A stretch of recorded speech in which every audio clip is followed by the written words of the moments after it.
What's up, guys? My name's Dean, or as most of you know me, Twisty, and it's time to take a look at one of the other finals this weekend. We've got the Western Bulldogs coming up against the West Coast Eagles at Patterson Stadium in Perth. So this is a huge elimination final. This is Thursday night. This is the first of the finals, and it is going to be a big one. I can tell you that. I think the Dogs, they've had a horrible year with injuries. And you look at, the West Coast Eagles, and they've had a few injuries. Nick Nat going down with the ACLs, obviously the biggest one to name. But apart from really that, they've had, a worse year than last year. It's been pretty average and things like that. And I'm not playing as either team, by the way. I'm just letting it run just to see what the game thinks will happen. So basically, at the moment, the Dogs, they had a few sort of injuries and they needed to push themselves up. And they had the depth pretty much to cover majority of their injuries. Whether it gets to a stage in that final that, those injuries can no longer be covered, we'll, determine that then. I've got super goals on for whatever reason, but I'm going to keep that there. And, the Dogs, they've done a really, really good job of covering, those players that needed to be covered.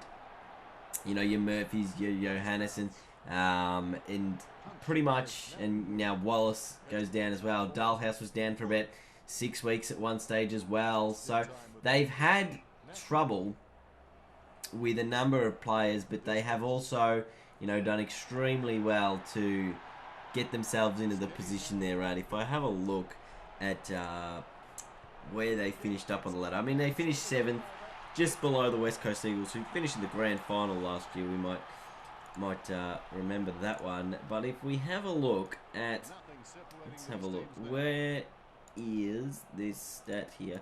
Players used. Now we take a look at the ladder and we look at which clubs have used the most players. Now outside of the top 8, the least amount of players used is 35 by Carlton and St Kilda, and the rest well over 37. So 37, 38, 39, 40. Pretty much using, their whole list kind of thing, except for a couple of players. Richmond used the most players this season with 41 different players for their season. And we look at inside the top 8, and only 2 sides have used more than 35. So 2 out of 10 in the bottom 8, or in the bottom 10, had used more than 35, and now 2 out of 8 inside the top 8 have used less. I mean, yeah, have used... Wait. Hang on, I got it the wrong way, wrong way around. If you were outside... You obviously use more players if you're outside the top 8 compared to those inside the top 8 who use a lot less, and they had, more consistent years with injuries, I guess. And we look at the Western Bulldogs. They've used the most players inside the top 8. They've used 39, which is more than 1, 2, 3, 4, 5, 6, 7, 8, 9, 10, 11, 12, 13 clubs in the competition. 14 if you count people who have also used 39. So they've been decimated with injuries, and they have covered it extraordinarily well. You look at a side like the Adelaide Crows, who finished in 5th, but only used 29 players on their list. That's only 7 players that have played a game this season that are going to miss out on the finals. So we're pretty certain of who Adelaide's probably best 22, 23 players are, if only 29 of those players on the list actually got a game this season. So it's showing you sort of where clubs can dwindle and things like that. And you look at a team like North Melbourne, who, while it might have seemed like, they've gone off the rocker, have they had too many injuries and things like that, they only used 34 players this year. So a club that didn't use a hell of a lot of players, but, still managed to have a pretty, dramatic downfall, shows us that their depth isn't as good as, they would have liked it to be. Obviously, we all know, or we kind of knew that already. Now the coach has sort of gotten rid of a few more players, so it becomes even more obvious. But that's just one of those key things where I think the Dogs have done extraordinarily well to keep themselves in the hunt and keep them going for this final series. And West Coast, they've used 35, so they've used a fairly large amount as well of players, but they've managed to get themselves into that home final position of 6th. Now, will that finals experience from last season, got them beating Hawthorn the first week of finals, got them beating North Melbourne coming from behind in that preliminary final to win, will that experience be the thing that drives them forward to maybe another preliminary final, maybe another grand final, possibly a flag from outside the top 4? They're the informed team of the comp at the moment, the Eagles. They've won the last 4, and all 4 of them, I think, have been against top 8 sides, or 3 of them have been against top 8 sides. But they have done extraordinarily well at the back end of this season to, maintain this really good format that didn't work for them earlier in the season. They might have changed a few things and got themselves back into a better position, which is most likely what they've done to do that. And percentage is probably the biggest thing to look at, apart from wins and losses, just to see where a club really is at. So if we look, we see the Sydney Swans with the biggest percentage in the comp, 151. Geelong and GWS in the 130s for their percentage. So you'd say those 3 clubs are actually probably 3 of the biggest threats to the competition right now. Then Hawthorn is dwindling at, I think, 6th on the ladder for percentage, with only 118%. Now, over the previous years, we've seen Hawthorn have 150, 160%. So when they are beating good teams, it's not by a hell of a lot. But the thing is, they are winning those close games. So if you come up against the Hawks in the finals, you've got to do what West Coast did last year and actually get rid of them early. Don't let them get within a close game kind of thing. So if we take a look at last year's finals week 1 and how West Coast actually won, they won by 32 points. They didn't just win, they won well. And if you let Hawthorn into the game, into a close game, it's going to make it extremely difficult for you to get over the line. Oh, what a mark. What a mark by Kennedy. Anyway, I cannot wait for this game to come on Thursday. Thursday night? Is that what it is? Yes, Thursday night. It's going to be an absolute beauty of a contest. And, you look at the 2 sides and you say, well, they've both... You'd say probably the Dogs have been the more consistent team over the year. With, West Coast having a very up and down season. And the Bulldogs rarely... I think they might have only dropped one game to a team they should have beaten. But apart from that, both these sides have been pretty damn good at beating those teams that they needed to beat.